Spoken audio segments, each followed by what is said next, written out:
shining brightly everywhere. The sound of children's laughter all fills the air. Everyone is singing. I can hear those sleigh bells ringing. Santa, won't you bring me the one I really need? Bring my baby to me now. I won't ask for much this Christmas. This is all I'm asking for. I just wanna see my baby standing right outside that door. I just want him for my own, more than you could know. Make my dream come true, baby. All I want for Christmas is you. All I want for Christmas is you. All I want for Christmas is you. All I want for Christmas is you. All I want for Christmas is you.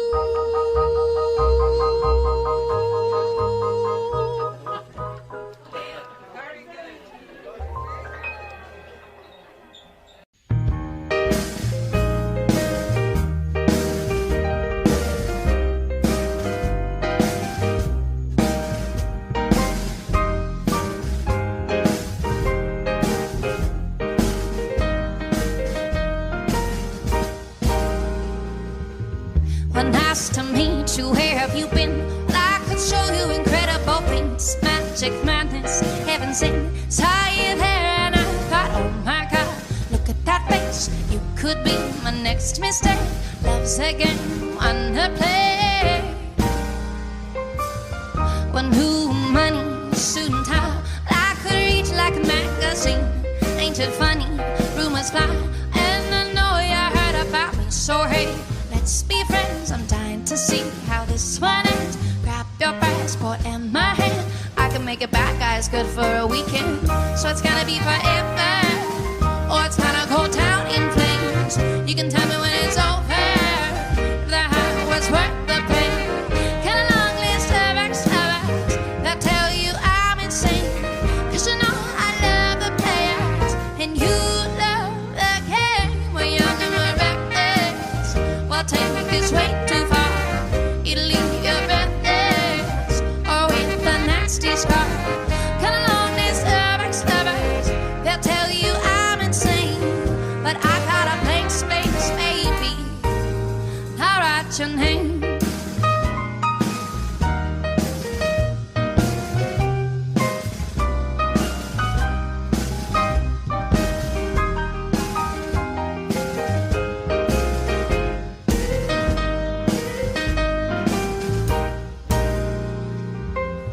Well, cherry lips, crystal sky. I could show you incredible things. Stolen kisses, pretty lies. You're the king and baby, I'm your queen. Find out what you want. Be that girl for a month. Wait, the worst is yet to come. Well, screaming, crying, perfect storm. Well, I could make all the tables turn. Rose garden filled with thorns. Keep you second guessing like, oh my God, who is she? Well, I get drunk on jealousy. You'll come back each time you leave. 'Cause darling, I'm a nightmare dressed like a daydream. So it's gonna be forever, or it's gonna go down in flames. You can tell me when it's over. The high was worth the pain. Got a long list of ex-lovers that tell you I'm insane. 'Cause you know I love the players and you love the game. We're young and we're reckless. Hi everyone, welcome to Having Coffee with me, Robert Kabushenga. This is an exciting time for me. I last did video on television years ago. Now I'm back. Why? Because you guys pushed me, because you wanted me to talk to you live about the issues that you care about. And so for the next 40 days, while you guys are locked down and you have nothing to do, I think it's the best time for me to start sharing my experiences. I've been working for the last 30 years. I have picked up a lot of experiences, a lot of lessons. I worked in the media. I met many great people. I talked to people high up. I talked to people low down. I think I know pretty much what life is all about. So you can ask me anything. You can ask me about parenting. You can ask me about business decisions. You can ask me about what car I think is best to drive. I will tell you which one it is. And also how to look after your dogs. Anything. So let's talk about anything and everything under the sun. The only thing I want to do is I won't be involved in political debates. I definitely will not be telling you what diets to have. I also won't give medical advice. I will not talk about love because I don't know anything about love. So stick with me and let's start. This Saturday is when we shall really go live, and from then on I'll give you my diary of my new life as a farmer. Very exciting stuff that's going on there. I'll also tell you what it is like to be retired. I suspect that I'll probably become 20 years younger, and there's also a big chance that you'll get to see my hair turn black again. Thank you.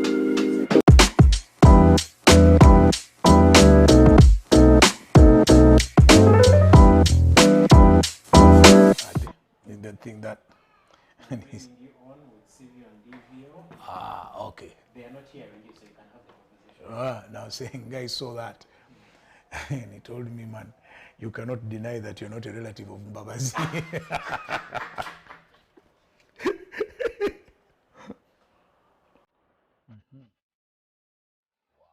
I'm now.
Can get started.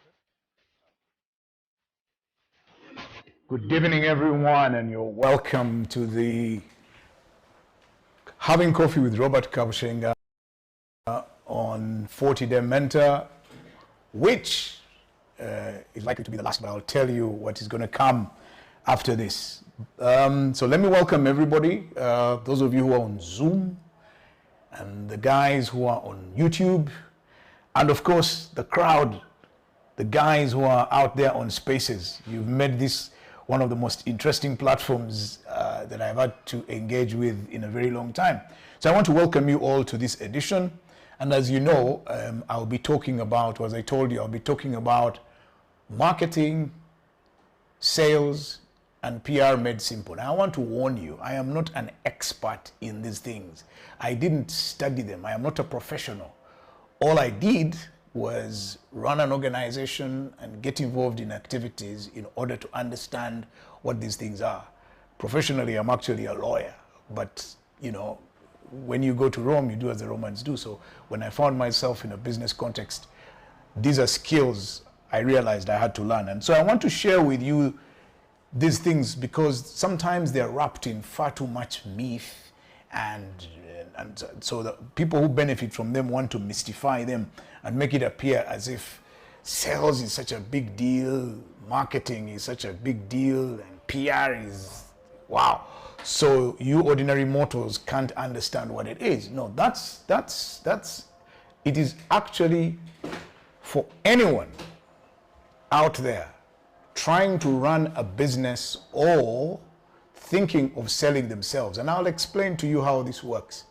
It is absolutely important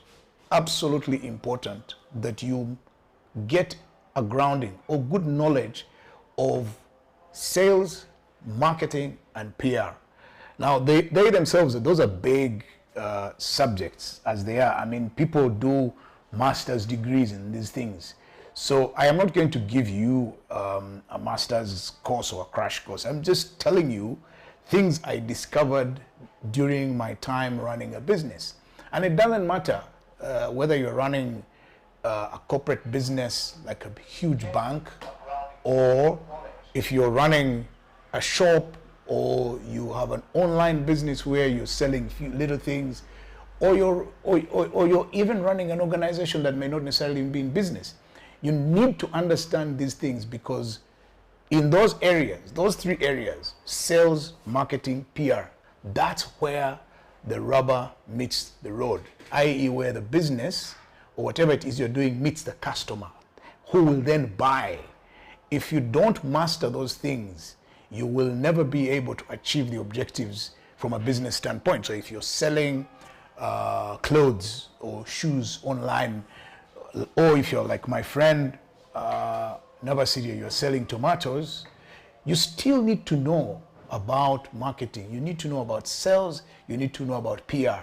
And when you deploy the three different tools so that they work for you. So really today, I just wanted to share with you my experiences and what I know in very simple terms, so that at least you want, first of all, I want you to distinguish between the three. A lot of people, as I discovered, confuse the three. They think and sometimes use sales, marketing, and PR interchangeably. They are not one and the same thing, and they serve three completely different purposes, which ultimately, in the end, deliver high business performance. The ultimate objective remains the same, but the three function differently from a professional standpoint. They are three completely different professions, but all of them, when deployed together, will give you a business outcome. But before I dive into giving you, first of all, the distinction and then ways in which you can prepare for to use the three tools, I need to tell you what's going to happen to 40-Day Mentor. So when I started 40-Day Mentor, all I really wanted to do was to be of use to people that I interact with, especially on Twitter. That's where it's the platform on which I engage mostly, and I have a huge following. So I wanted to be of some use so that people can use their time during the lockdown, gainfully, or at least I can be gainful or useful in their lives. So I didn't realize that it would explode into a big thing that it has now become. When we got the feedback, I have had time to review the feedback, and I have looked at the feedback and what you people requested. And because of what you requested, we will continue to do this, but in a very, very, very specialized manner, so that and targeted and better prepared for. So a lot of the general mentoring, especially for the younger people, especially the people who are just out of school, I will leave that to Rukwenje, because Rukwenje, and then there is Alena Simwe, who runs Girls for Girls. Let them do that very specific subject of mentoring.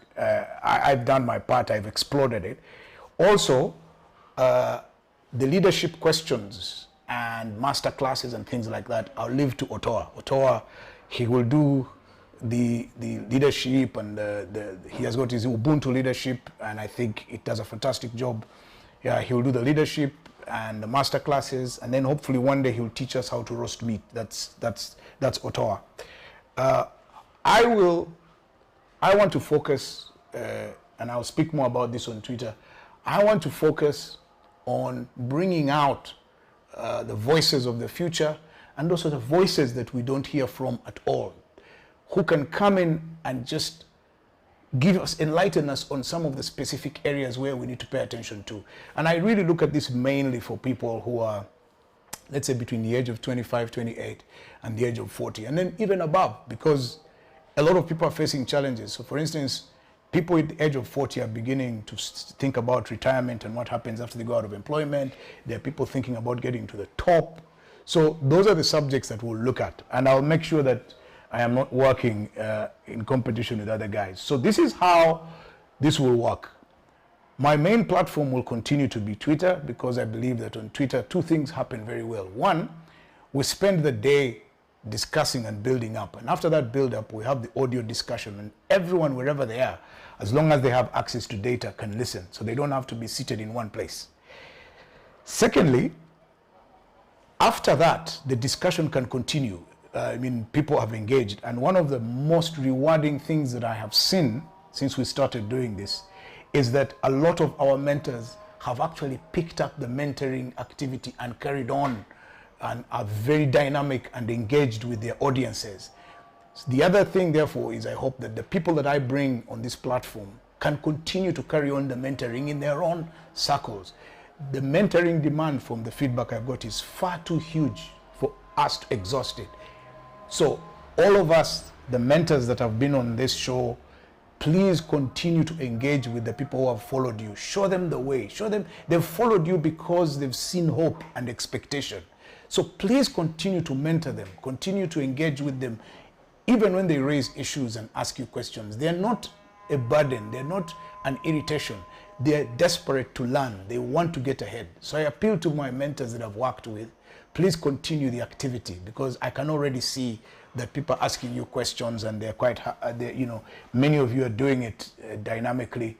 Please don't stop. We continue this movement.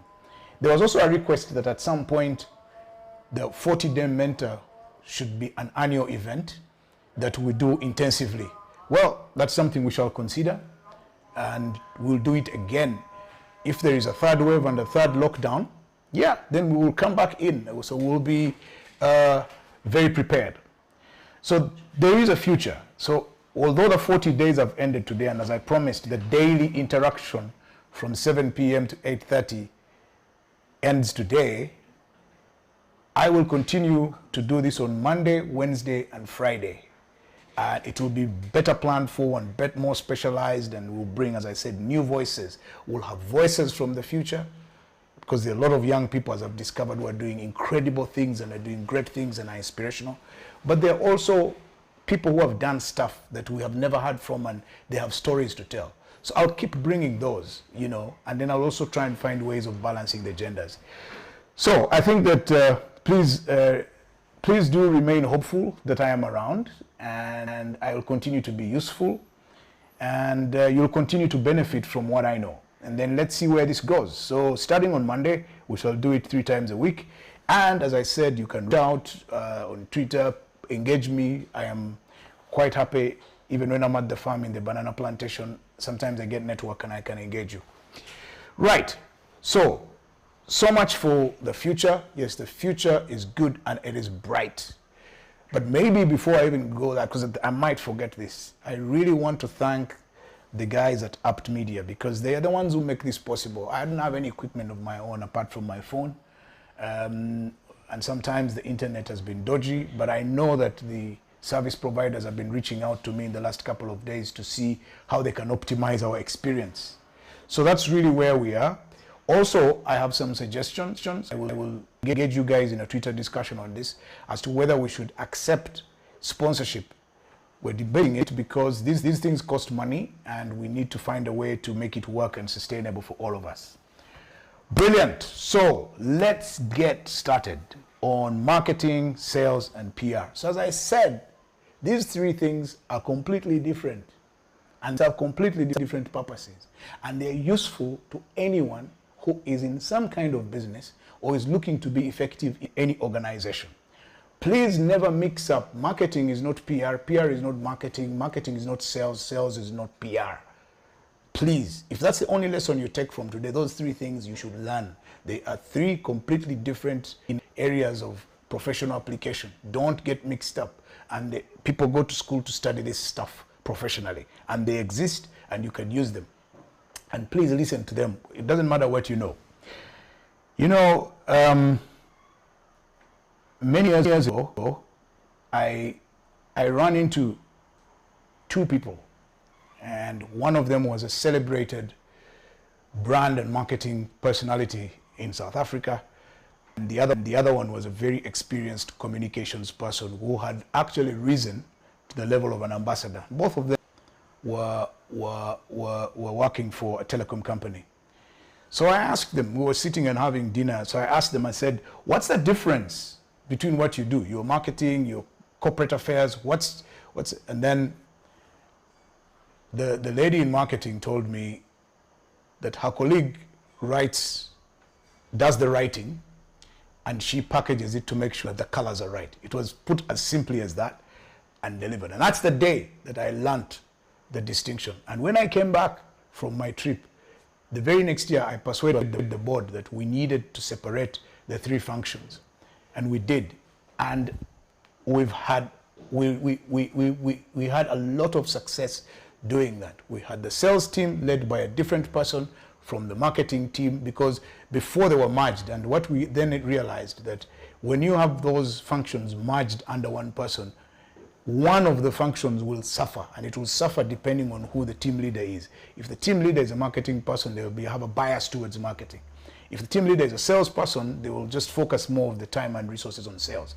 So separate them, and then the PR people should also be separate, so that, but the person who should bring those three activities together is the chief executive, because those three working in tandem and in unison deliver on the fundamental objective of the chief executive, which is revenue growth and profitability. But if you're a one-person business, then when you're doing your business plan or running your business, then compartmentalize.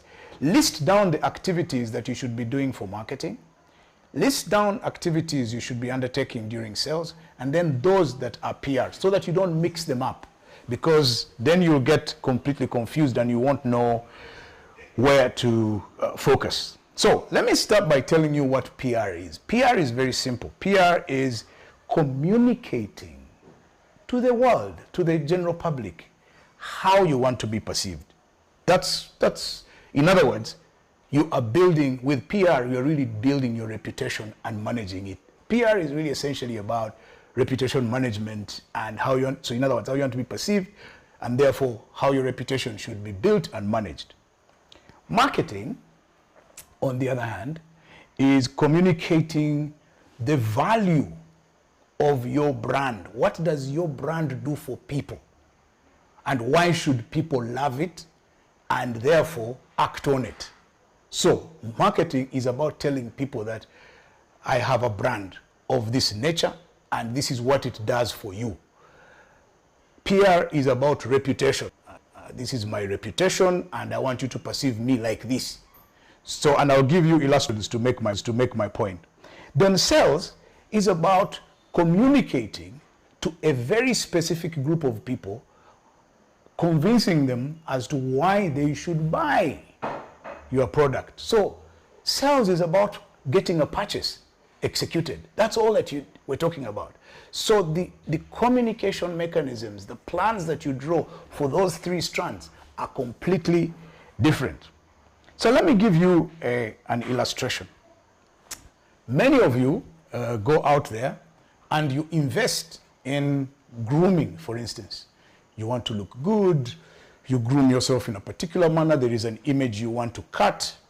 So for instance, if you're around about my age, you may find that for me, I am quite happy to walk around with my gray hair, because I want you to perceive me as a very wise man of a certain age. But then I also have peers who will go and invest in dyeing their hair black so that they are perceived as still young and handsome and virile. So it's just a reputation, it's the image that you want to project. So that's what you do. You invest in an image. So I'm just giving you an illustration. So that's PR. You want to be perceived in a particular manner.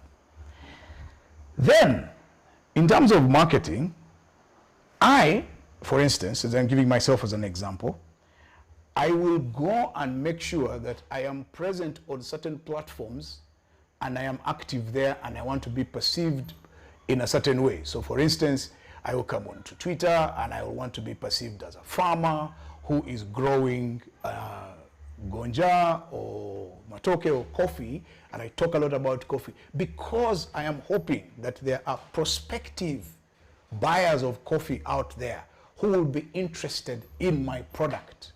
So I go out, I talk, I sell the values of my coffee. I tell them, you know, the coffee can renew your energy in many departments. And if there are any takers, then I go to the third phase, which is who do I now contact to sell? So then Jumia gets in touch with me, then I go to Jumia, or many of you get in touch with me. Then now I talk to you about how to sell. In other words, pay me on the phone. Find my product. If you send a text to this number, the product will find you here. So that is the distinction. When I am talking generally about the values and the intrinsic value of Rujeyo Coffee, I am just talking to all of you. But then when somebody makes an inquiry about where to find the product, then I zoom in and I get into a communication with that person. So those are the three, and you should have plans for those three things. Let me use a very dangerous example. I mean, you look at people who may want to be perceived either as models or as very sexy or as, so they invest time in doing that and they are perceived like that. Then they will go on either LinkedIn or Instagram or Facebook and project themselves so that they can attract people who may be interested in them, in those attributes that they have, that they're sexy, they're beautiful, whatever it is. Then when somebody clicks a like and starts communicating with them, then those people start to engage the customers. So these ones now, it's time to carry out a sale. So today, if you go away with that distinction, for me that would be enough, because for once you'll be able to compartmentalize. What do you do, when, and for what purpose? You are on LinkedIn to market yourself as fitting for a job. You buy a suit and tie of a particular color, which is either gray or black, because you want to be perceived as a serious professional. Or you go and buy a pink suit that has a blue pocket and you wear a yellow tie because you want to be perceived as a celebrity who can sing or who can model. All of that stuff is deliberate. So that's the reputation you cut, and then the brand communication you put out there. Then when people get in touch with you, you close the deal. So that's where I would make the distinctions. And you can go back and find many examples in your own life where you, as an individual, you are investing in your reputation. You are also investing in your branding because you want to be seen as having a certain value or a certain use. And then the third one is when you now engage with people who can potentially either pay you or engage you for work. That is now the sales part. So the communications are completely different, and what you invest in is completely different. So that's in terms of the distinctions. So I guess you're wondering now, what would you then invest in terms of the strategies, either for PR, marketing, or sales? And I'll just spend a bit of, not that much time on PR. Let me start with PR. PR, the first thing you need to do is be very clear about the image that you want to project. Be very, very clear about the image that you want to project. Once you decide the image you want to cut, whether as an individual or as an organization, and you've discussed it and you're clear that this is the image I want to cut, then it's okay. After that, you then can invest. As I give you an example, I wanted to cut the image of a farmer, so I spent time, I decided I'll be seen in overalls, I'll be seen in my banana plantation, and so I started to project that image. So that's how I want to be perceived. I don't want to be perceived as a celebrity or as a musician, because I'm not a musician. But then there are musicians, and you see them and how they invest. They will have pink hair on one side and yellow on the other, and they will have these outrageous dress codes because they want to capture your attention as such. And then bankers will make sure that they wear the darkest suit and the most conservative tie. So that's really in terms of you defining the image you want to project. In PR, you must figure that out. Don't send conflicting signals. Don't send mixed signals. Send a consistent signal of how you want to be perceived. Then you must know, when you decide on that image, how is it going to enhance your prospects wherever? Because ultimately, you're not just building a reputation for its own sake. You're building a reputation for a purpose. So you must decide, how does it help you to be in a business suit if you're a singer? If it helps you, then yes, project that image. So be sure that the image you've zeroed down on will contribute to the reputation you want, and that the reputation you want will lead to the outcomes that you expect. You must also have a reputation management plan, because there will be people contesting the image that you're trying to project or the reputation you're trying to build.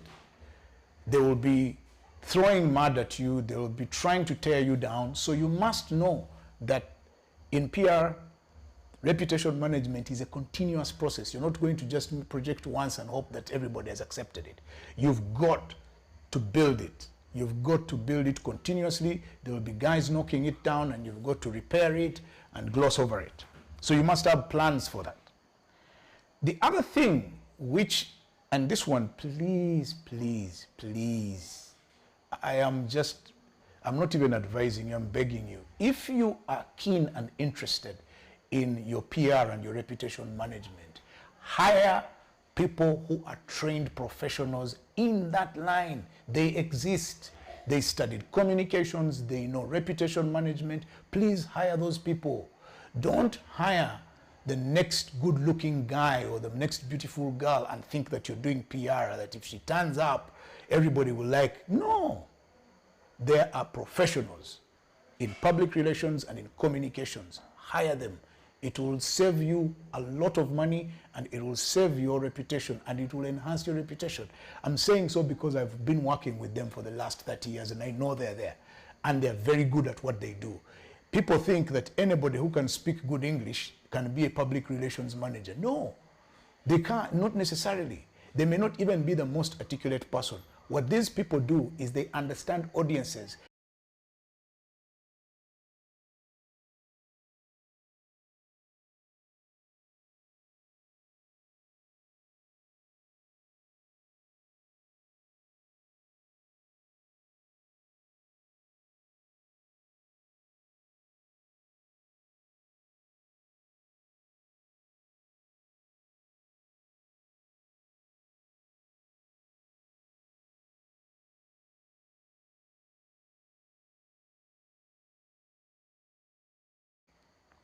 Will be good for a reputation. Finally, it's important that either you as a person or as an organization, you have defined behavior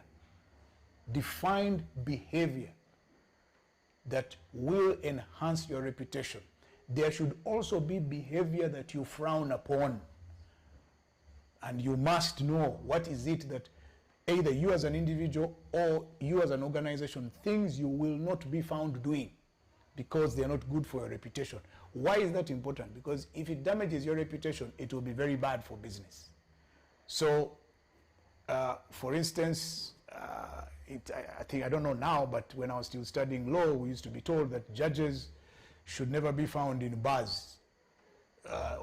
Because as a judge, you should be conservative and shouldn't be found. The perception you'll create is that you may be drinking with criminals who you'll have to try tomorrow. So those are some of the things that come up. So that's on the PR side. On the marketing side, first of all, be very clear. What value does your product or service bring into the marketplace? So whether it is you as an individual or whether it is an organization, please be very clear.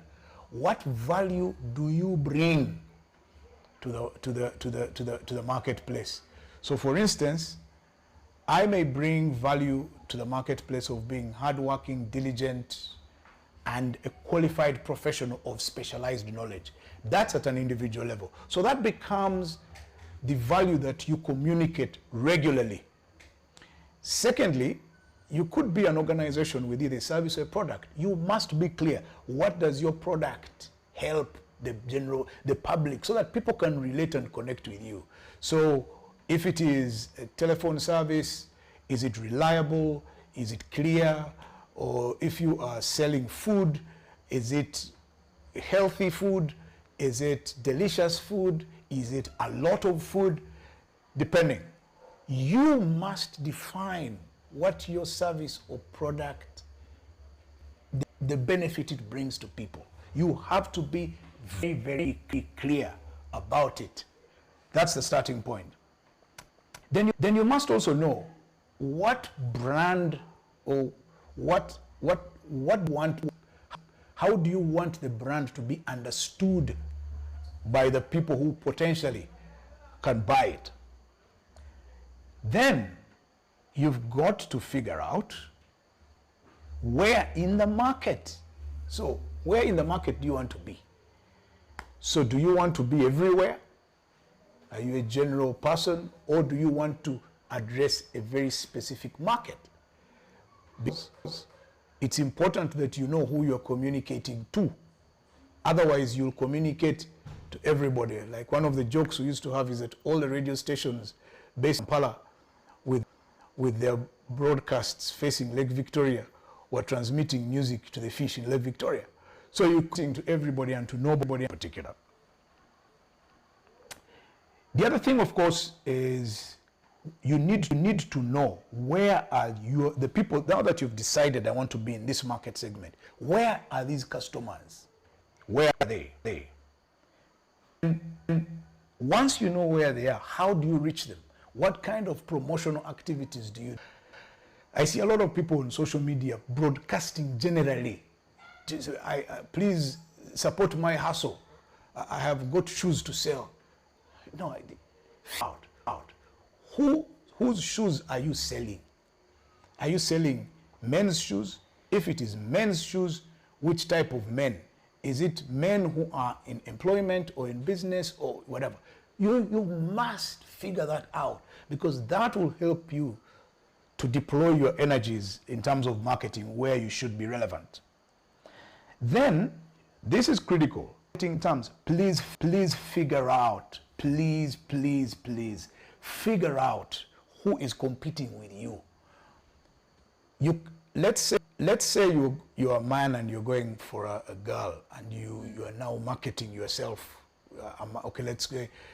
When I was still socially active, we would go to parties. Now remember, you are all like 20 alpha males in this thing, and just trying to get noticed. You've got to figure out which particular segment of the females you are targeting. Don't just go generally talking all over the. You may not zero down on any one of them. So please. Now, as you're figuring that out, you also look around. Who are you competing with for these girls? Because you may be, and then what strengths do these people have? It may be that for you, you're good at just talking, but the person you're competing with is going to deploy some money and make life easy. So you've got to make sure that you understand the market terrain you're operating in. So if you don't understand, if you're selling shoes and you don't know what the shoe selling market is like, who you're competing with, who else is selling shoes, are they discounting, what are they doing, how are they promoting, you're not paying attention to that, you will end up doing or relying on what we used at the office we used to call it sympathy selling or sympathy marketing. Please help me. Why should I be sympathetic to you? Talk to me. Let me know. Let me feel that what you are selling will work for me. So, and then, as I said, you must understand your competitors. Who are they? One of the things I used to do let me just say this maybe before I talk about that. Then you must also understand what is it. First of all, I've talked about overall market trends. But you must also, what is it that you can do to attract these customers or more of them? The other thing, you owe yourself this as well. You must collect market intelligence. You must. You must know what your competitors are doing and then act on it. Otherwise, you're caught sleeping. So, what we used to do at these parties is you wait. If you're competing for the same young lady, you wait. The other guy goes to the loo, you go and sit. And you put in a word. If your other competitor drinks too much, you make sure that he drinks a lot so that he completely is out of it and you're the only one left. So you make sure. So these are the things, you see, if you understand your competition and you've collected market intelligence, market intelligence is available. Either it's the way the guys are communicating or how they're promoting, and you can imitate them, and then people can't tell the difference, especially if it's a commodity. One of the things I used to do is I would announce my intentions publicly, say, we're going to do this. A lot of the times, my competitors would think I am either joking or they would try and they would spend a lot of time trying to tear down my intentions. I would just ignore them and continue to do what I was doing. And by the time they realize that I have moved, it's too late or they're now chasing me. So when somebody announces that they're going to do something, please believe them, because they'll actually do it. Or if they do it, you're not caught off guard. The other thing in marketing terms that you need to understand is which platforms offer access to which prospective customers. You don't have to be on every radio station. You don't have to be on every social media platform. And if you should be, figure out, is your market there? If it's not there, don't go there. So if for instance, a platform is like, say, Instagram, which is, I think, targeted at younger people. What are you doing selling air tickets there? So if you want to sell your air tickets, try LinkedIn or try maybe Twitter. Those guys fly, they travel regularly. So if you've got deals, that's where to go. So you really have to figure out which platform is going to work for me effectively. Don't just go everywhere, otherwise you will be overstretched. Then, this is for me another absolutely important aspect. How are you going to present your product to these prospective customers? How are you going to look attractive and desirable? What are you going to do? All this is when you now need your creatives who will help you to deal with this situation. Then you need to figure out what kind of loyalty programs are you going to engage in. Find innovative ways of keeping your customers loyal to you.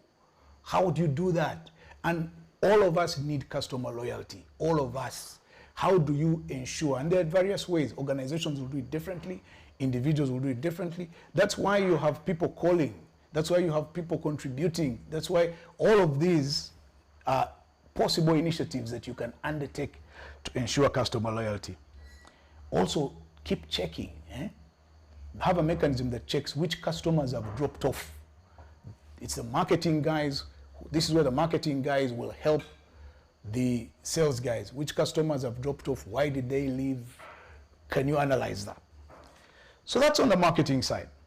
Let's go to the selling now, because all of what you've done in PR terms and in marketing terms must now lead to people buying.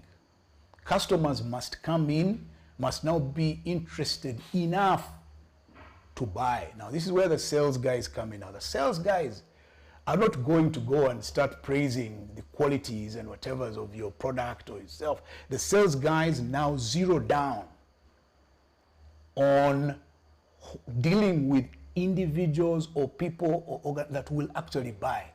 So, like for us in the media, we zero down to the marketing managers, because the marketing managers are the ones that buy advertising space. So the sales guy is the one who deals with the marketing guys. He deals with the ad agencies or deals with the distributors who sell newspapers or sell airtime. So now, the sales guys now, that is one of them. So the question is, which you must address in your strategies. How am I going to turn the prospective customers who are marketed to, who like my reputation? How do I turn those into paying buyers? I see a lot of people putting products out on social media, especially. They get a lot of likes. I am one of them. I get a lot of likes for my coffee. And then the next question is, how do I turn those likes into buyers?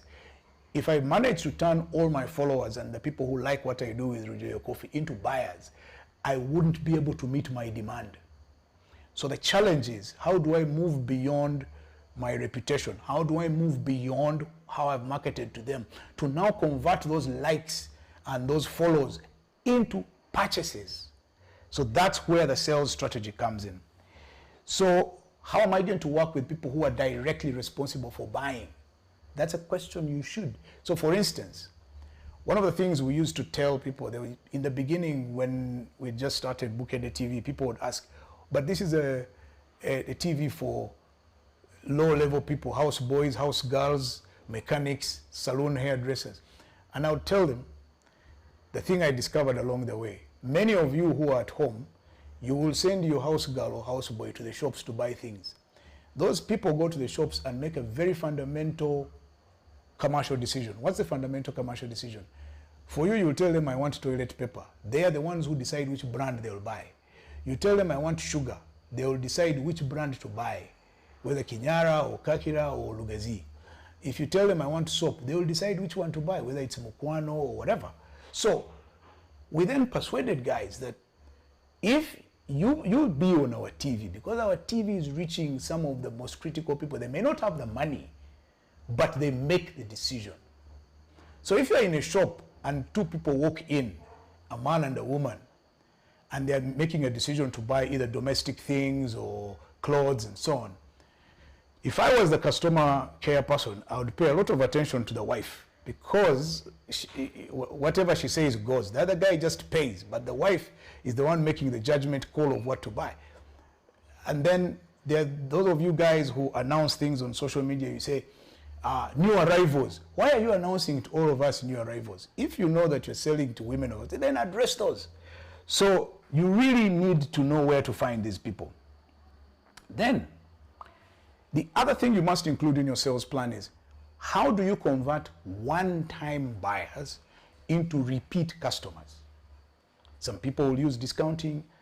Some people offer loyalty programs. Others will offer after sales. How do you tie people in? It's called long tail, I think, in the business language. How do you, or the network effect. So those are things you cannot, if you're going to sell me a watch or shoes, how do you ensure that I come back to you? Well, I'll tell you one way to ensure that I don't come back to you. If I wear your shoes and after 3 days my toes are out, that's the last time you'll ever see me. Or if you sell to me a belt or a trousers and you don't call me to find out whether I liked it and how it fitted. Or if I come and tell you that your product you sold me hasn't worked for me, and instead of offering to replace it for free, you insult me, I am not coming back. So you need to understand why you must have a plan for turning people who purchase once into repeat customers. Know when my stuff runs out. So if you've sold me food products, just figure out my patterns. How often do I buy? Call me and check whether I need a replenishment. And then you must also have plans. How do you increase sales to customers you already have? What do I mean? If I'm already your captive customer, how do you make me buy more? That's something you must include in your plan. Then the other things you must engage in. How do you forecast? What are the leads that you need to track? How can you make discovery calls to find out what's going on? How do you track opportunities? How do you support your sales channel so that it's actually out there and functioning? How do you pitch for business? Do you go out and network? Who are you dealing with? How are you pricing? Pricing is important. Why is pricing important? Are you too many? Is the product widely available? So are you going to be a price guy or a quality guy? And the people who amuse me, and you go into an area, sometimes it works well, sometimes it doesn't, but you find people in an arcade and they're all selling exactly the same things, one shop after another.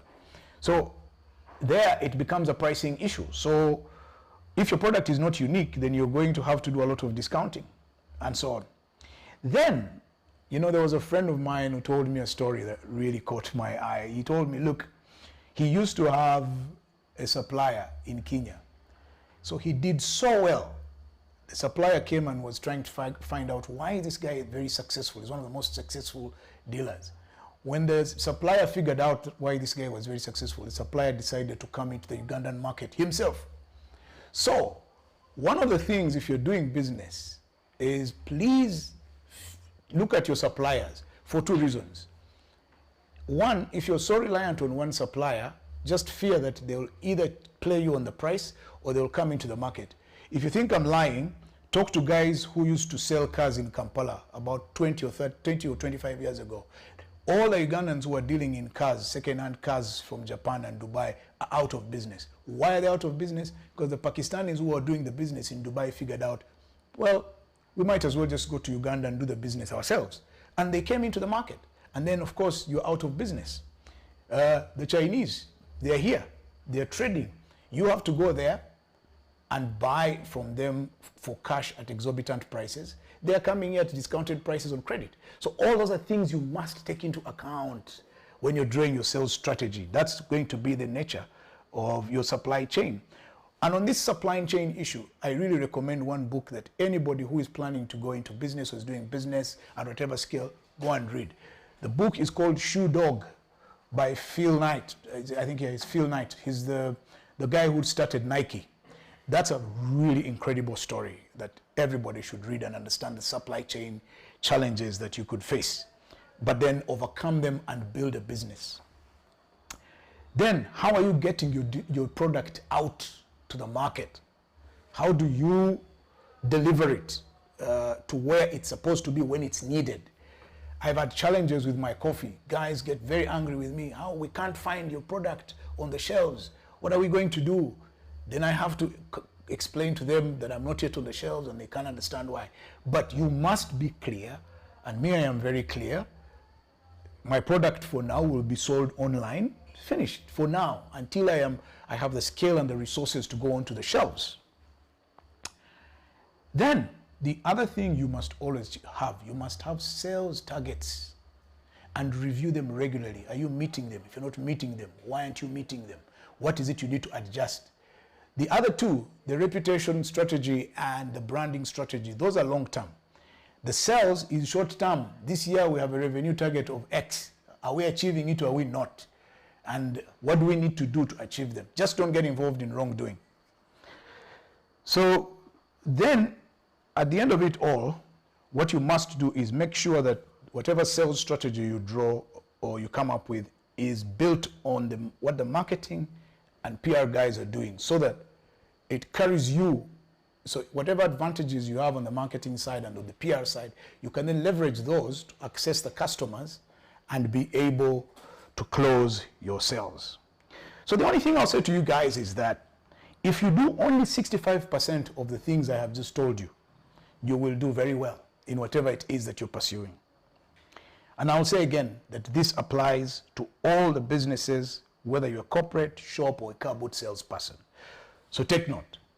Once again, let me just say this because I said it at the beginning, so I'll take a chance to say it now because there's lots more people online now. We set out to do this, the 40-day mentor, for the 40 days of the lockdown. And those days, I believe, will end today. But our engagement with you will continue. We read and reviewed your feedback of what you wanted us to do. And we've decided that yes, we will continue with the mentoring. It will not be called 40-day mentor. It will be called 360 mentor. And what I will do is I will do Mondays, and Twitter will continue to be my main platform for doing this because it allows us to engage throughout the day with tweets, and then we do the audio in the evening. It will be Monday, Wednesday, and Friday. Friday will continue to be Coffee with Robert Kabushenga, where I do this personally, but Monday and Wednesday I will talk to someone. And my plan is to bring you voices from the future. So we'll talk to young people who are doing incredible things so that you can learn from them. What are they doing? Then we'll also look up people who have done a lot, and they may be senior, but you've never heard from them. What is their story? What are the stories they have to tell you? So yes, let me run with that for the month of August, and we see where that takes us. I am talking to a couple of young people, and they are helping me to plan this.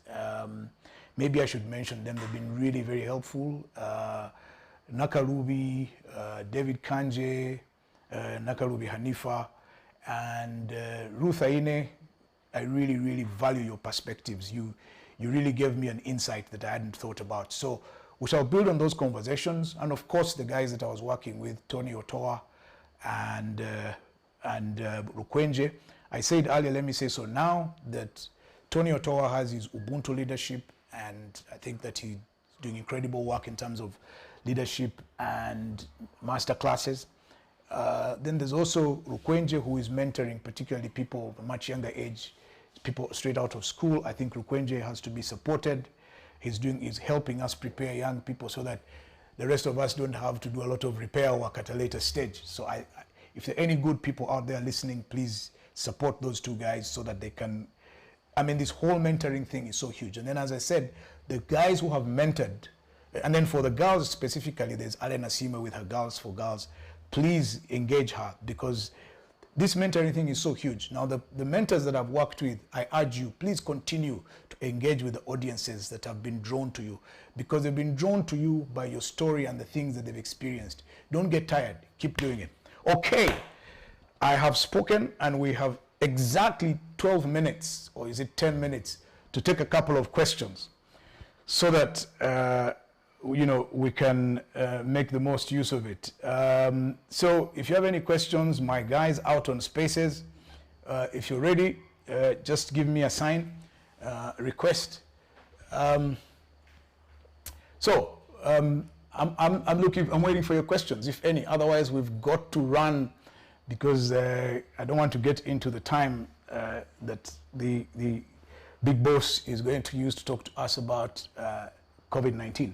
But since I see no, let me see. Okay, Emmanuel Mwaka on Spaces. Are you there? Try TR Bright. TR Bright. Can you speak?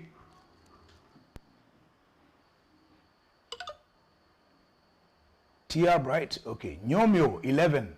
Or is it Nyomyo 1? Nyomyo 11. Can you speak? Okay, guys, unmute your mics and speak. Ziana Muddu. Good evening. My name is Bright. Okay, Bright, go ahead. Thank you very much, sir. We are very, very grateful as young people to have such talk from you people who have been in the business. Yeah.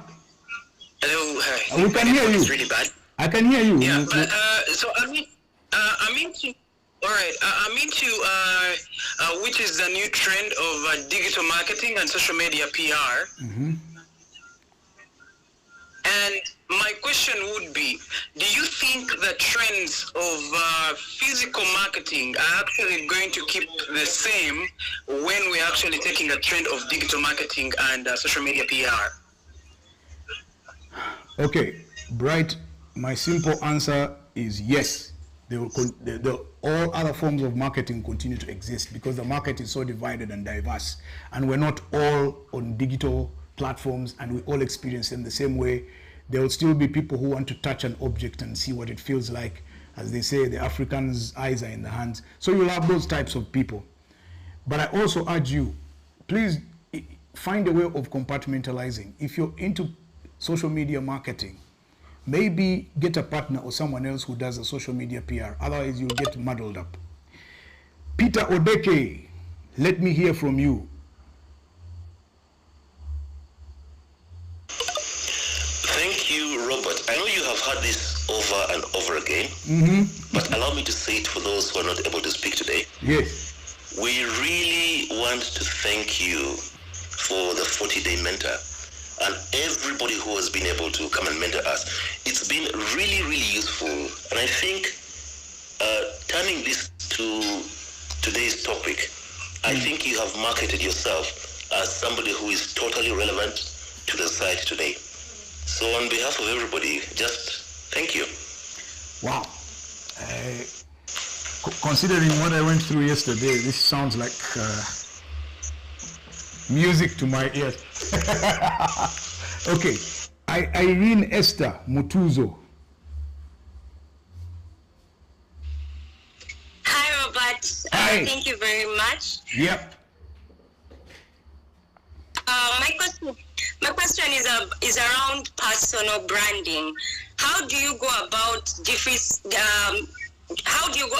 about projecting different facets about yourself that are almost very different?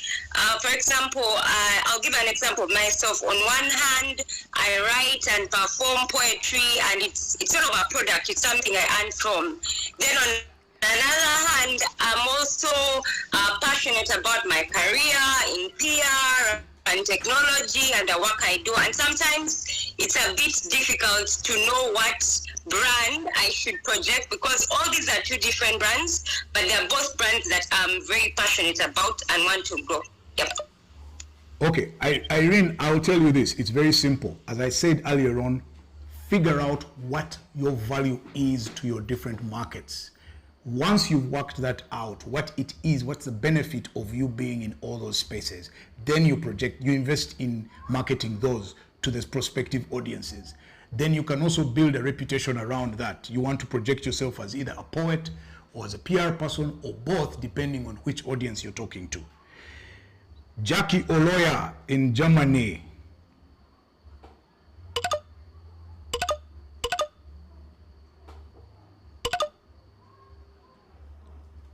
Is about gratitude. Hey, Jackie, I would like to say we didn't hear the first part. Thank you very much. I said, Yeah. mine is not a question at all. Mm-hmm. I would like to say thanks my brother Otoa for this session of 40-day mentor. And my request would be that for purposes of keeping records and history straight, let's maintain it as 40-day mentor and not the 360 that you're suggesting. Okay. You're the owners, no worries. Yeah. Okay. Thank you. Ruben D. Kamanzi, I think? No. Sorry. Edgar Utaji.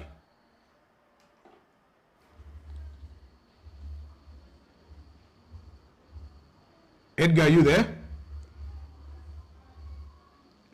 Ingabide Sebastian. Ingabide Sebastian. Good evening, Mr. Kabushenga. You my don't question is You don't sound like a Sebastian. about. Oh no, I am a Mrs. Ingabire. I got you there. I got you. Aha. And your kid has spoken as well. Go on. About and branding. Mm-hmm. Do they go concretely, and are they the same thing? Sorry, say that again.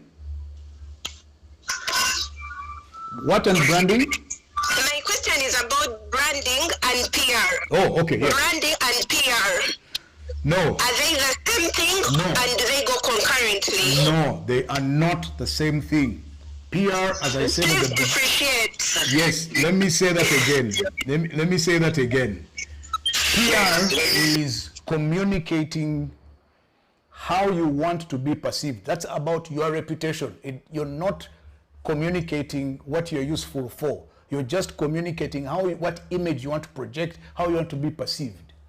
In branding, you are communicating what value you have that could be useful to other people.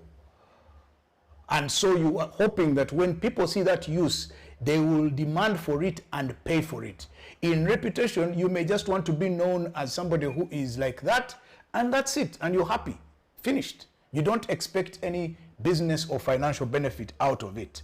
And the professionals who run it are different from professional marketers, are completely different from PR marketers, completely. Ziana Mudu, are you there? Yes. Good evening, Robert and everyone. How are you? Thank you for giving me the opportunity. Very well, thank you. Mine is just like Peter Odeke. I just wanted to appreciate the space for all the work you've done for the 40 days. Yeah. You've given us an opportunity to learn and unlearn. We have so many meters in our heads that, but I'm glad you brought examples of people that have lived their life, real people, not snares. Okay. But we appreciate the space. And so I was wondering what we're going to do after the 40 days, but I'm glad you have a plan for us. Yes. To keep learning and keep unlearning, because there's so many false people in the market, in the world. And we are glad that you're so real to everyone's heart. So I have five. I one have of the 10. things that really Ziana, I have 10. Hillary, I have 10 Hillary. fingers and 10 toes. Hillary was the winner, and every time I wake up, I wake up before I used to wake up to like work out, but now I wake up to see what Hillary is saying for the day and what would motivate me. And it's one of those things. I've never met him, and I would love to meet him. But thank you so much for the space. You really introduced us so many people in the ecosystem that we didn't know. My name is yes. And I'm glad you have a plan for us. And please keep these things going, because it's a mix of everyone. Everyone is searching for answers. Okay. And during this period, so many people have been depressed, especially the guys turning 40 like us soon. We're like, okay. I have been there. I know. Have we achieved? Yes, so it's the 40. When you're at that 40 thing, you're like, okay, good. I need to evaluate my life. What have I achieved? What have I lost? But thank you so much for your time, and for everything that you shared with us, and for all your mentors that have come up, really to share with us their personal lives, because it's not easy to really go personal. They really thank you, Robert, and your team. Most welcome. Juko Haruna. Good evening, Mr. Robert Kabushenga and all the listeners on the space. Honored to be part of this space today. Mr. Robert, thank you so much for enabling me and others understand the difference between sales, marketing, and public relations. Very sure there are very many people still confused, but we made it clear to us today. Great. And secondly, I would like to appreciate you for being my personal inspirator. It inspired me, especially when it comes to farming, coffee in particular. I follow you on Twitter on a daily basis. The photos you post when you're in your fields, I feel like I'm with you there. Thank you so much. You're doing a very great job. Question is, don't pick up my bad habits. I'll emulate to join Mr. Robert. So the question I have is business. Guys, hold on a moment. Guys, wait a minute. I'm having too many people talking at the same time. A few literature concerning. Who is this? Noble and I think Noble, please hold on. Haruna, have you finished? Okay, it's Haruna actually. Okay, I'm seeing it. Okay. Hey. Pinpoint somewhere, but I'm privileged to be. I did not know this earlier. Yes, let me ask. Okay, now I've got to sort you guys out. Okay. All the guys stop talking. Let me bring in. Okay, thank you. Patience, Mshemiriru.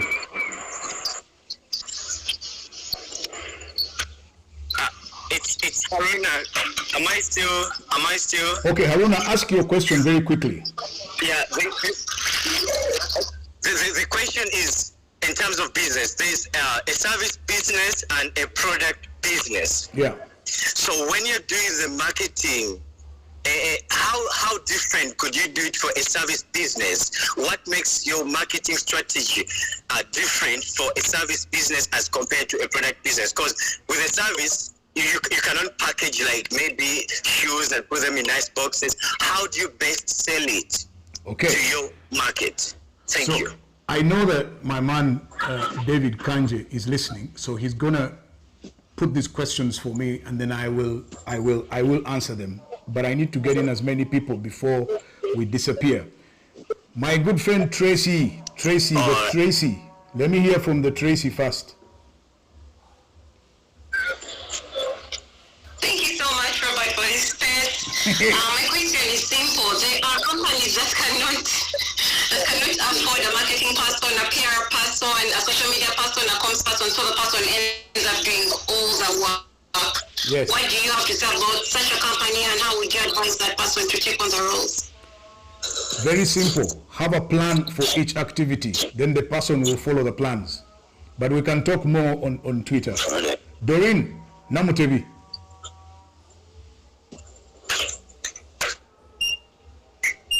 Doreen, are you there? Okay, let me see if I can get... Oh, sorry, my microphone was muted, sorry. Okay, speak. I just want to thank you for this platform, because it's been really nice for me to connect with Ugandans back home. And I'll suggest that it continues for, the next 360 or whatever days. And also, I just want to say something about Robert that I learned through my auntie, who is a farmer. She said to me that I've come across so many farmers, but there's one person I respect in Uganda as a farmer, and that's Robert. If I could put his farm, if I could evaluate his farm, you're probably the only person whose farm has a value of $1 million. So I don't know how factual that is, but that's what she said. Well, maybe I should cash in.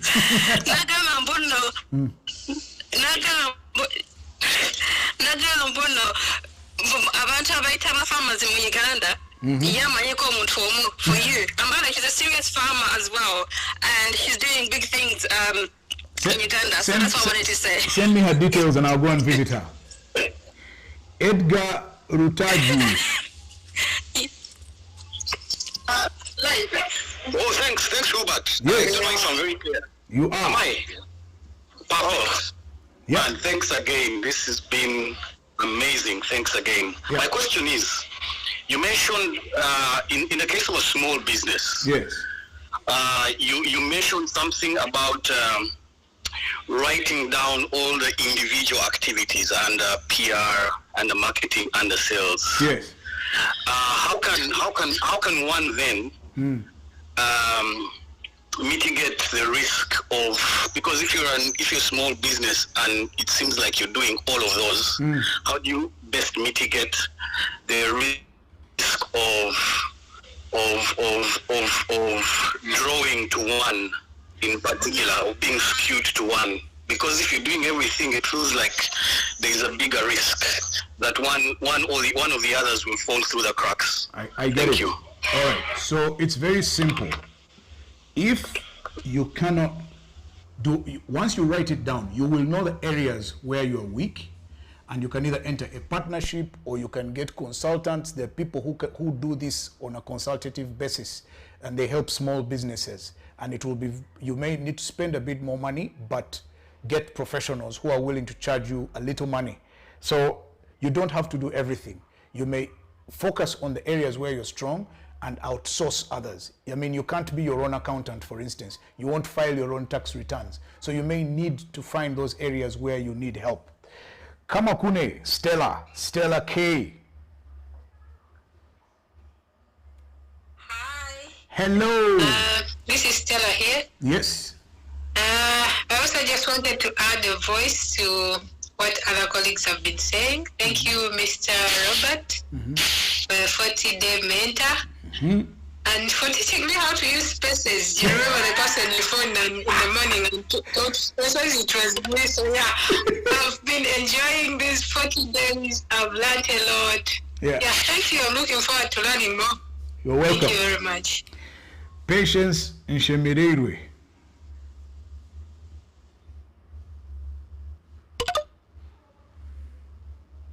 Okay. Patience is still having trouble. Check your mic, Patience. Let's hear. Oh, hello. Yes, Patience, we can hear you. Yes, good evening. So my question is, like I had earlier said, if you have to maximize the sales, you must make sure your product is different from your competitors. Yes. So some products are so identical that you find it's hard for you to make sure you have something different from the rest of the products that are the same. How have you personally, as an individual, made sure your coffee is different? If I can learn from you, how have you made sure it's different from the rest of the coffee that is produced by other people? And how have you made sure that you're going to be the only person producing it in that particular form? Patience. Sometimes it's not that the product is different. It is how you differentiate the product in communication terms. I mean, different people communicate their same product differently. So I'm communicating my coffee differently from other people. Other people prefer to present their coffee nicely packed in fancy packets and put them out there and say nothing. On the other hand, I have a particular presentation I prefer. My coffee should be in khaki bags, and I will sing its praises to the high skies until everybody hears them. And I will mention what I think are specific attributes. I mean, it's the soils are unique in which my coffee is grown. It is robusta, it is robust, it has caffeine. So if you're looking for a kick, if you're looking for rejuvenation and energy, it really comes down to now how we market each other. I mean, look at the telecoms. They all offer exactly the same service: internet, voice, and so on. The question is, how do you communicate to your prospective customers what things you say or what value your things will do and differentiate it? So the differentiation can come in the communication. The product is exactly the same. It's how you persuade your prospective customers. So, but I would say I'm happy to engage in a Twitter discussion on this as well. Okongo Owili, Matthias Owili, Francisco Basomie. Can you say something? Robert. Thank you. Okay, Thank both you of so you are much, talking Robert. at the same time, so which one of you is going to go first? Let your Congo go first. Okay, Okongo. Hello. Yes. We can hear you. Please speak, Okongo. Can you speak? Oh, thank you, Francisco. Thank you so much, Robert. Well, really, now I'm taking a deep breath. Hello, can you hear me, guys? Yes, we can, Okongo. Please speak. Hello, am I audible enough? Yes, you are.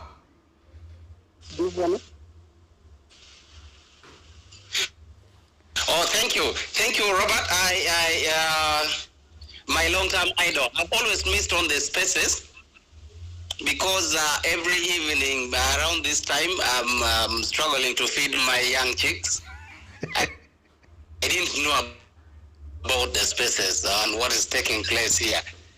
Today I think it's a big blessing. I'm very glad to be here and to listen a long time. Okay. Robert, I raised my hand just to ask for the book. I didn't get the name very so well. I want to get the name of that book and be able to read. It's called Shoe Dog. Because I've understood I'm very poor in marketing, yet I'm very passionate about business. Go and read a book called Shoe Dog. The book is called Shoe Dog by Phil Knight. It's about Nike. I'll post the cover on Twitter. Francisco Basomie. Thank you so much, Robert. I want to thank you for the 40-day mentor. Yeah. I want to thank Tony Otoa and everyone who has mentored us. Thank you so much. I would like to request you, Robert, to accept my request to come to your farm to learn from you, because I'm also into coffee farming. Yeah. I'm doing 10 acres of coffee in Luero, and I request to come to your farm. I need to learn a lot. Brilliant. That's a man after my heart. I'll let you come. Let's keep engaged on Twitter. Let's see what the president says about the lockdown, and we will know. But before I might forget, thank you so much, Robert. I might forget saying this, but Hilary Bamulinde, I'm sending you my invoice because you've now become a big deal. So, so Hilary, maybe I'll get a lifetime membership to The Alchemist. Who knows? Anita Karisa. Anita Karisa. Anita, are you there? Anita Karisa. Okay, Anita can't seem to find her voice. The last word goes to Hilary Bamulinde.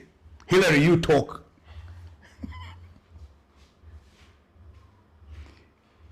Hilary, I'm going to wait because I have your own now. Yeah, personally, I would like to thank you for giving me the opportunity to share my life story. It made a very big difference. I even made my kids listen to it. But as parting words, people have said so many things about service industry, and I just wanted to give you a small example. No, you 5 years ago, we started a bar on Bandari Rise, and yeah, we had, there were, I think, 5 bars on Bandari Rise at the time. And one of the small things that we did was provide very clean toilets and seat liners for toilets. And just that small thing made a big difference. So if you're in the service industry, you have to think of how do you tap into people's psyche? How do you make people comfortable? And people will keep coming. Now there are probably more than 12 bars and restaurants on the same road, and we're still doing okay 5 years down the road. Thank you, Rob. Hilary, before you go, somebody sent you a gift. Can you chop for me a bit, and I also these sides? Eh? I will throw in a word. Thank you very much, Hilary, and you've done so well, man. You continue mentoring the guys. I just keep looking at your engagement and your conversations, and I'm absolutely impressed by what you're being able to do for our young people.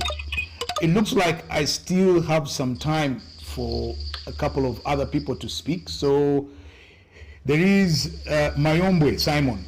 Mayombwe Simon.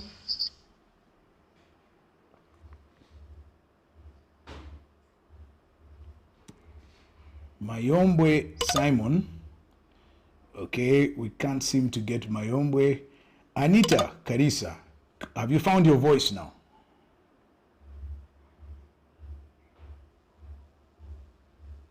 Oh, we've lost her again.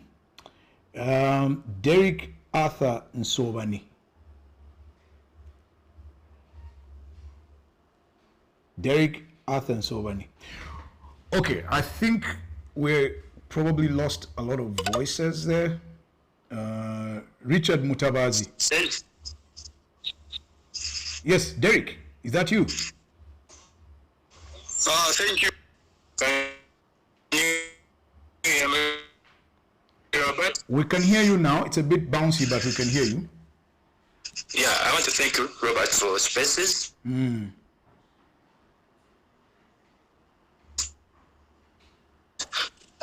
For Kidimeta. Yes. Wow, we've lost you, man. Okay, so I really need to get back to answering a lot of these questions because we might run out of time, and you know, so now I must. Hello. Okay, let me see where we are now. Okay, Richard Mutabazi, you're not there, so we'll go. So, okay, guys. So this is what I'm going to do now is to let you know. I have all the questions really zero around. I mean, Hilary has put it so nicely. Differentiation may come in the way you deliver the product, the way you serve your customers, the way you communicate. So in terms of differentiation, the product can be exactly the same. If you've been to the market, any market in Uganda that sells food produce, you'll find the women who sell tomatoes and vegetables all sit in the same area. Why is it that some are able to make a better turnover than others? It comes to the customer engagement, the way they receive you when you arrive, the way they wrap your things. Some of them will even carry the stuff for you into the car. It's just about the way you manage, how you seriously you take your business. And to get down to Tracy's question, you see, you may not be able to afford all the three functions, to get specialized people to do them, but you owe it to yourself to write them down and delineate them and distinguish them. This is what I will do for sales. This is what I want done for marketing. This is what I want done for PR. If you don't know or you can't figure them out, get somebody you can talk to. Go and read about these things. There's so much information on the internet about these things. So simple. They will enable you to distinguish. Once you know, trust me, it will make a world of a difference how you sell your products. Then you stop this business of pleading with people. Please support my hustle, please. That's not how sales are done. Sales is, first of all, let me also say this. Business is hard. It's not a joke. Business is not easy. Don't think you'll turn up one day with what you think is a good product and you'll sell. I've been trying to sell coffee. I thought it would be as simple as what I was doing, selling newspapers and airtime. No ways, man. It is hard and it will take time, and it will take a while for you to figure these things out. That's when people tell you about being patient and being persistent. So please understand, you'll have to figure these things out. You'll have to ask for help. If your strength, for instance, is you're an IT specialist and you're trying to sell your service, maybe tomorrow you're not going to become a marketer and start marketing, but you probably have friends who are in marketing. You probably have friends who are in sales. These friends are not just for us to go and sit in a bar and have a beer. These friends are for us to be able to benefit from their information and their knowledge. So if you have a friend who is in sales, ask them, how do I draw a sales plan? They will be very happy to help you do it even for free, because they want to impress you with their knowledge. Same as marketing and PR guys. And that way you then figure out which plans to draw. And so in that sense, I think that once you understand that, and by the way, this just doesn't relate to only businesses that have to make profit and sell. It's also for organizations that are trying to have impact in society. You may be an activist, advocacy, you may be providing a service like health, whatever. All those things require you to have those skills in those three areas. You may not sell for money, but you may sell for uptake. And you want people to take your ideas and implement them, or to take your service and use it. So you will have to do some kind of sales. So if you are responsible for such an organization, or even for yourself, please, you owe it, as I said, to yourself to just even have knowledge about these things. So I think we could take a couple more questions from the guys who are on Zoom and who are on YouTube, so that I can address them. Then somebody says, Philemon is asking me, I said PR is about image. What happens to a product brand when company business values are in contradiction with PR marketing and affecting sales? The problem is not PR, image, or business values. The problem is at the leadership. The leadership has not achieved clarity of objectives, because all these things are supposed to serve the business objectives. So if there is contradiction, the contradiction is not between PR and marketing and sales. The contradiction is in what objectives you are pursuing, and there may not even be clarity within the teams as to what exactly you are pursuing. Sometimes there will be contradictions because there will be competition or contradiction between the team leaders of different products and so on. So that's where you've got to understand that you've got to have clarity. Before you deploy any of these products, you must have clarity. What is it that the deployment of either marketing, sales, or PR is going to develop? Well, somebody is asking me from YouTube to host Dr. Ramadan Govi for a few lessons. Ramadan is my friend, and we've discussed many things. The problem is that he now has a new job, so I don't know if that job will allow him to do this. And by the way, I don't even know how this skipped my mind. So after many years of him pursuing me, he finally landed on me at the farm. So Simon Kasiate has set me up for Desert Island Discs on Sunday at 7 p.m. So please tune in. At the same time, I'll also be on YouTube, so you can go and check it out there.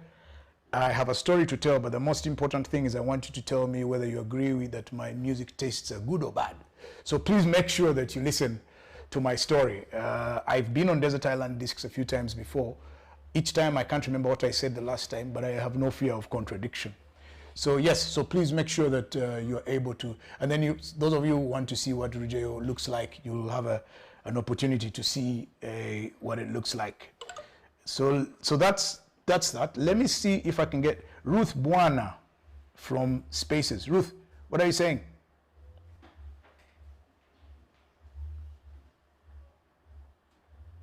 Let's see if we can get her. Mayombwe Simon? Can you hear me? Yes, Ruth, we can hear you now. If I did say this, I'll please. But today, in our high school language, we would say, today you are just badass. Thank you. Somebody kept saying badass on the, I think it was either Anita or I can't remember. I think it was Anita or Umuchisha. Well, if I'm badass, well, I guess we had some benefit. Thank you very much, Ruth. Mayombwe Simon. Yes, hello. Thank you, Mr. Robert. Thank you so much. Yes, I actually don't have any question, but I'm just requesting if possible. Do you consider creating something like a book or something out of all this that is going on? Because this is so priceless. Like, ever since this started, a lot of things have been told, a lot of things have been talked about, and I mean, a lot of people pay a lot of money to get just a quarter of what we are getting here. And as you know, we can't get it all at once. We need to get it all. We need to teach it to our children and other people that are not on these spaces. So do you consider, getting a book, writing a book or something from whatever has been told by different persons? Thank you so much. We'll see how to do that. I'm going to talk to Kanje. He's the one who knows how to aggregate this stuff. So I'll see what to do. Okay, young investor, UG. Well, thanks, Mr. Robert, for such initiative. Oh my God, I was almost missing on this, going to listen to the president. Oh. I thank God that I just found this interesting talk. I've really learned a lot. I'm personally a young entrepreneur who is trying to come up with ideas in connecting suppliers to reliable markets. They may be local suppliers or people downtown in Chiku who have good products and they can't really exhibit them to people who are in need of them. So I found a lot of knowledge here. I'm very thankful for this. I wish God blesses you more and you get us more talks on this. Thank you very much. Amen. Moses Akampulida.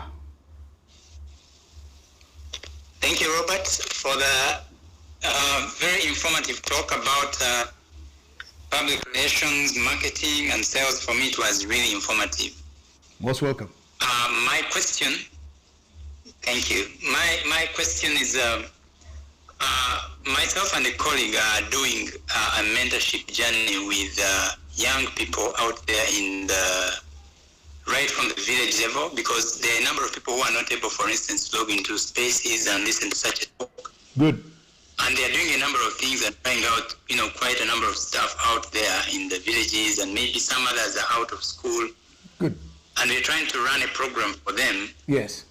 And we are, attending this has really been, eye-opening and inspirational. So wanted to know whether it's possible that we could share with you some of our concepts so you can, add some value to what we are doing, and maybe a chat one of these days. I don't know how best we can reach out to you. I have no problem doing it, but the best person for that is Rukwenje, and he's on Twitter. So reach out to Rukwenje. He will help you, definitely. Rukwenje is a good guy. Great. Okay. Great. Chiwanuka Moses. Chiwanuka Moses. 11. Thank you, Mr. Kabushenga. You can hear me now? Very well. Hello? Yes, speak. All right, thank you so much, the Chief Architect. Thank you so much, the Chief Architect, for this program. And thank you, everyone who has been on. I personally learned a lot. I've been a silent listener, and I would say through these spaces, I was able to meet Mr. Hilary. We met physically after an encounter on these spaces, and I keep learning a lot from everyone. Comrade Ottawa, most welcome. The Chief Architect, Robert. So it was just a word of appreciation for this, and I believe they can continue as you're led. Thank you so much. And I need to remind you, Tony has a master class tomorrow in the morning for public speaking. Make sure you can log on and see what lessons you can learn. David Lakuch.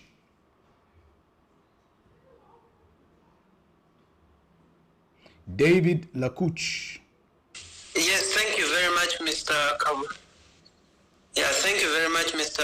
Kabushenga. Yeah. For these spaces, I've been following for the 40 days, every day. A few days I've come in a bit late, but I've been following every single day. Right. I've learned a lot. Thank you for... I think we've lost him. Now, guys, this is it. I must go. And thank you very much for the time we've spent together.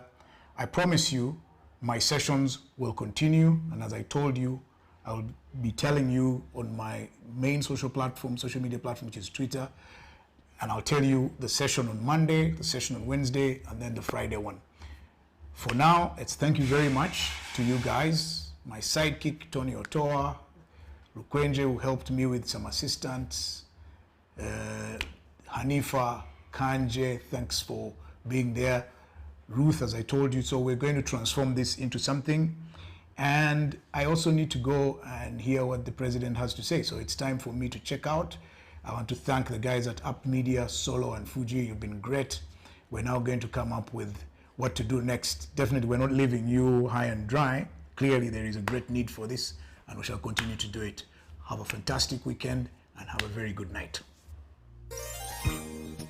Desert Island Discs. Every human being should develop the capacity to have a long-term view. You must have the ability to look in the future, like 15 years from today. Desert Island Discs. So looking into the future is not for prophetic or biblical purposes. It is to determine the action taken now. Desert Island Discs. That because children are our children, we never pay attention to their own emotions and their own dreams and fears. Desert Island Discs. One thing I learned from my mother is you have to be open with your children about the fortunes of the family. There are no two ways about it. Don't ever, you can lie to your wife, you can lie to yourself, but never ever lie to your children.